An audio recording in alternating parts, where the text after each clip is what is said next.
പ്രാർത്ഥിക്കണം എന്ന് പറഞ്ഞാൽ ഏതെങ്കിലും ഒരു പ്രത്യേക വഴിയിലാണോ പ്രാർത്ഥിക്കേണ്ടത്, ഏതെങ്കിലും ഒരു പ്രത്യേക വഴിയിലാണോ പൂജിക്കേണ്ടത്, ഏതെങ്കിലും ഒരു പ്രത്യേക മന്ത്രമാണോ പറയേണ്ടത്? അങ്ങനെയില്ല. അതാണ് ഭഗവാൻ ഇവിടെ പറയുന്നത്.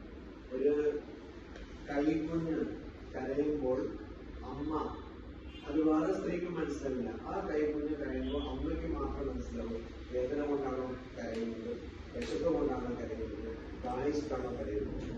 ആ കരച്ചിൽ കേട്ട് വേറെ സ്ത്രീക്ക് പോലും അവരെ അമ്മയായിരിക്കാം, പക്ഷെ മനസ്സിലാവില്ല. അതുപോലെ ഭഗവാനെ നമ്മൾ എങ്ങനെ വിളിച്ചാലും ഭഗവാന് മനസ്സിലാവും. വിളിക്കണം എന്നുള്ളതാണ് പ്രധാനം. അപ്പൊ ഇവിടെ ഉദാഹരണം കൊടുക്കുന്നത് അച്ഛനെ അച്ഛാന്ന് ചാന്ന് എങ്ങനെ വിളിച്ചാലും അച്ഛന് മനസ്സിലാവും എങ്ങനെയാണ് വിളിക്കുന്നത്.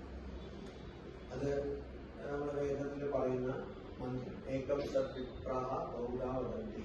ബഹുധാ എന്ന് വെച്ചാൽ പല തരത്തില്. ഒന്നാണ് സത്യം, സത്. അത് ശാശ്വതമാണ്. സത്യം എന്നുള്ള വാക്കിന് വേറൊരർത്ഥം ശാശ്വതം എന്നും കൂടിയാണ്. അതിനെ വിപ്രാഹ, അതിനെ ജ്ഞാനിമാര്